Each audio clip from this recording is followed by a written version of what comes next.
चलिए आगे बढ़ते हैं। हमारे साथ अब शरद जुड़ गए हैं। कल बाजार बंद होने के बाद कौन सी कंपनियों के नंबर्स आए, नंबर्स कैसे रहे और साथ ही खबरों वाले शेयर्स कौन से हैं, सब कुछ हमें बताएंगे। शरद, गुड मॉर्निंग। शुरुआत नतीजों के साथ करते हैं। एक तो एचसीएल टेक्नोलॉजीज के नंबर्स और उसके अलावा भी कौन सी कंपनियों के नंबर्स कल हमने देखे, बताएं। Good morning Mansi. तो सबसे पहले जो एचसीएल टेक के जो अहम बात है वो कह देता हूँ कि जो ओवरऑल देखा जाए तो मिक्स परफॉर्मेंस देखी गई है, मिले जुले नतीजे आए हैं। हालांकि मोर और लेस इन लाइन रहे हैं एक्सपेक्टेशंस के अगेंस्ट। कोई गाइडेंस में जो है कोई चेंजेस नहीं आई है। जो FY23 के लिए कंपनी ने गाइडेंस दी थी और ये गाइडेंस अगर हम बताएं तो 12 से 14% रेवेन्यू में कॉन्स्टेंट करेंसी ग्रोथ का गाइडेंस था। दूसरा गाइडेंस था एबिट मार्जिन का, वो लगभग 18 से लेकर 20% का था। तो इसमें कोई बदलाव नहीं आया है। मार्जिन्स में हालांकि थोड़ी सी मिस हुई एक्सपेक्टेशंस की, 17% का मार्जिन्स आया, 17.5% का अनुमान था। डील विन जो था थोड़ी सी हायर साइड में रही है, लगभग $2 बिलियन का जो अनुमान था 1.5 से $2 बिलियन का था।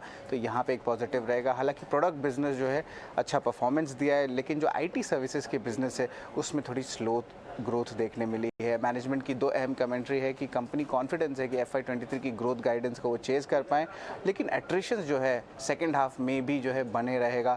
अब ब्रोकरेजेस की भी राय देख लेते हैं। यहाँ पे क्रेडिट स्विस ने मेंटेन आउट परफॉर्म रखा है और लक्ष्य रखा है 1110 रुपये प्रति शेयर का।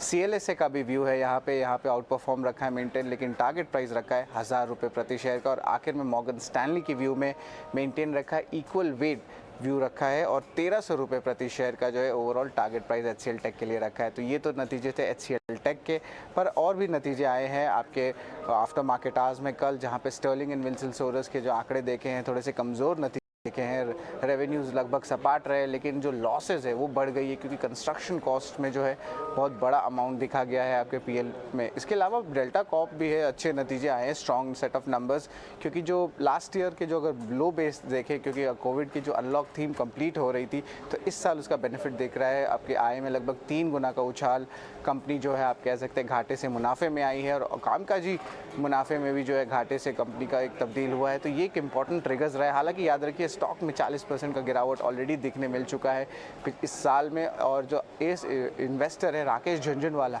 वो ऑलरेडी अपनी स्टेक्स बेचना शुरू कर दिए। लगभग उनके 7% स्टेक थे मार्च क्वार्टर में, और अब जो है करंटली जो बेचने के बाद लगभग 1.16% स्टेक बाकी है। तो ऑफकोर्स स्टॉक में ये रिएक्शन भी ज़रूर आज देखने मिल सकता है। और आखिरी स्टॉक रहेगा फोकस में आनंद राठी वेल्थ। पहले तिमाही के जो नतीजे आए हैं बहुत स्ट्रॉन्ग सेट ऑफ नंबर्स आए हैं। रेवेन्यू में लगभग 36% का ग्रोथ देखने मिला, आय भी ऑलमोस्ट 34% है। अब याद रखिए कंपनी ने हाईएस्ट एवर रेवेन्यू क्वार्टर का रन रेट दिखाया है, और ये क्वार्टर में जो है ऑफकोर्स मार्केट्स में जो है चेंजेस हुई थी और स्टॉक मार्केट्स में टीमैक अकाउंट्स थोड़े कम हुए थे। हालांकि ये जो ग्रोथ देखने मिली है यहाँ पे नए क्लाइंट्स और स्ट्रॉन्ग नेट फ्लो, उसके कारण जो है बहुत अच्छी स्ट्रॉन्ग ग्रोथ देखने मिली है। तो ये स्टॉक में आज एक पॉजिटिव रिएक्शन जो है देखने मिल सकता है। तो ये 4 अहम स्टॉक्स हैं जिनके नतीजे पे आज फोकस रहने वाला है। शरद, ये तो रिजल्ट स्पेसिफिक स्टॉक्स आपने हमें बताएं, और साथ ही फिर खबरें कौन सी हैं जिस पर आज नजर रखनी चाहिए? जी बिल्कुल। तो फोकस में जो रहेगा, जो हम खबरों वाले दम पे शेयर्स पे फोकस पे बात करें, वो उसमें रहने वाला सबसे पहला एक्सिस बैंक। यहाँ पे RBI ने रीअपॉइंटमेंट की अप्रूवल दे दी है राकेश माखीजा को, जो अब जो है non executive part time chairman होने वाले हैं। इसके अलावा शिल्पा मेडिकेयर फोकस में रहने वाला है। कंपनी की जो बैंगलोर की यूनिट है उनको एक GMP सर्टिफिकेट मिल गई है UK की जो ड्रग अथॉरिटी है उस पर। अब ये फैसिलिटी का इंस्पेक्शन जो था ऑलरेडी कंप्लीट हो चुका है, तो एक पॉजिटिव रिएक्शन देख सकते हैं। रेटिंग्स भी फोकस में रहेगा। कंपनी जो है बायबैक पे विचार कर सकती है 20 जुलाई के मीटिंग में। MGL जो है महानगर गैस, यहाँ पे उन्होंने जो है नेचुरल गैस प्राइसेस के दाम में बढ़ोतरी की है, 3 रुपये पर प्रति यूनिट को वहाँ पे बढ़ोतरी हुई है। और जो CNG गैस है वहाँ पे भी 4 रुपये प्रति kg का जो है एक इंक्रीज़ किया गया है प्राइस। और आखिर में बात करेंगे बैंक ऑफ बड़ौदा का, तो बैंक ऑफ बड़ौदा ने जो है बोलियाँ स्टार्ट कर दी हैं एक SKS power generation Chhattisgarh plant पे। तो वो जो बिड्स रिसीव करने की जो है रिक्वेस्ट दे रही हैं और एक्सपेक्ट कर रहे हैं कि 1740 करोड़ का जो इस डेट पावर एसेट्स हैं इस कंपनी के, वो बैंक को मिल जाएँ। बिल्कुल शरद, आपका बहुत शुक्रिया ये सारी की सारी खबरें हमें बताने के लिए, और साथ ही रिजल्ट स्पेसिफिक एक्शन भी आज कहां पर दिखेगा ये बताने के लिए। तो क्लियरली एचसीएल टेक्नोलॉजीज के नतीजों के बाद इम्पैक्ट क्या निकल कर आता है तो उस पर खास तौर से नजर रहेगी। इसके अलावा भी कई सारी कंपनियों के नंबर्स आते हुए दिखें और उसका क्लियर कट इम्पैक्ट है जो कि आज के सत्र में इन स्टॉक स्पेसिस में जरूर देखने को मिलेगा। इसके अलावा बैंकिंग स्पेस लगातार फोकस में है। एक्सिस न्यूज बेस इंपैक्ट दिख रही है। शिल्पा मेडिकेयर, केयर रेटिंग, महानगर गैस लिमिटेड गैस स्टॉक्स पर भी नजर रखेगा क्योंकि कंपनी ने पीएनजी कीमतें जो हैं वो बढ़ाई हैं। इसके अलावा बैंक ऑफ बड़ौदा पर भी आज के सत्र में न्यूज बेस इंपैक्ट जरूर दिखेंगे। लेकिन चलिए, एचसीएल टेक्नोलॉजीज के नतीजों के बारे में तो हमने जाना, लेकिन माइंडट्री के नंबर्स आप कैसे रह सकते हैं ये एक बार समझ लेते हैं। बताने के लिए पूजा है हमारे साथ। पूजा, बताएं माइंडट्री के नतीजों से उम्मीदें क्या लगाई जाए?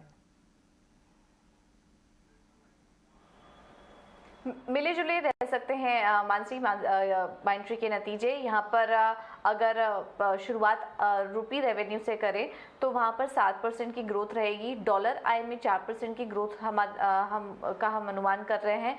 जो एबिट मार्जिन है वो 18.7% के आसपास देखने को मिल सकते हैं, लेकिन यहाँ पर भी थोड़ा दबाव रहेगा और मुनाफे में करीब 1.5% की ग्रोथ रहेगी। अब पॉजिटिव क्या होगा नंबर्स में, वैसे जून काफी सीजनली एक स्ट्रॉन्ग क्वार्टर होता है कंपनी के लिए, माइंडट्री के लिए, तो उसका एक फायदा यहाँ पर मिलेगा। क्रॉस करेंसी आय ग्रोथ भी हम उम्मीद करके चल रहे हैं कि पिछले 5 क्वार्टर से जो 5% की ग्रोथ दिख रही थी वो इस तिमाही भी देखने को मिल सकती है। अगर रिटेल को छोड़ दे तो इनके सारे ही वर्टिकल्स अच्छा परफॉर्म करते हुए नजर आएंगे। तो ये तो हुई कुछ पॉजिटिव बातें। लेकिन नेगेटिव अगर होगा तो ये होगा कि रुपी डेप्रिसिएशन का फायदा भी इनको नहीं मिल पाएगा, क्योंकि यहाँ पर क्रॉस करेंसी हेडविंड्स भी इनको फेस करना पड़ेगा, तो उसके चलते रुपी का फायदा इनको नहीं मिल पाएगा। इसके अलावा वीज़ा, ट्रैवल कॉस्ट और L&T इन्फोटेक के साथ जो मर्जर की बात चल रही थी उसके चलते one time merger related expenses भी देखने को मिल सकते हैं, तो उसका एक इम्पैक्ट मार्जिन पर पड़ सकता है। इसके अलावा एट्रिशन जो है यहाँ पर नज़र रखें, ये बढ़े हुए रह सकते हैं। इसके अलावा भी कुछ और इम्पॉर्टेंट बातें होंगी जिस पर कि हमारी नज़र होगी। मार्जिन को लेकर किस तरह के कमेंट आते हैं, 20% जो उनका आउटलुक था क्या उस पर वो बरकरार रहती है, इस पर हमारी नज़र रहेगी। इसके अलावा L&T इन्फोटेक के साथ टाइमलाइन इंटीग्रेशन को लेकर एक टाइमलाइन को लेकर क्या बयान आता है माइंडट्री की तरफ से, ये भी काफ़ी इंपॉर्टेंट दिखना होगा। और डील्स को लेकर किस तरह से वो प्राइस हाइक ले रहे हैं, ये तमाम बातें फोकस में रहेंगी। तो अगर ओवरऑल बात करें तो माइंडट्री के नतीजे भी जैसा कि हम बाकी कंपनियों के नतीजों में देख रहे थे मिले जुले रह सकते हैं, और जो दबाव है वो मार्जिन के फ्रंट पर देखने को मिल सकता है बढ़े हुए एट्रिशन और कॉस्ट की वजह से।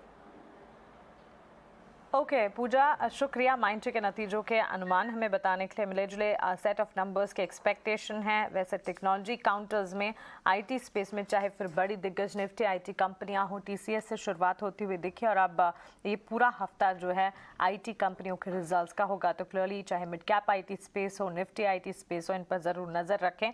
एचसीएल टेक्नोलॉजीज पर क्या इम्पैक्ट आता है, माइंडट्री के नंबर्स कैसे आते हैं, इस पर ज़रूर फोकस होगा। लेकिन चलिए आगे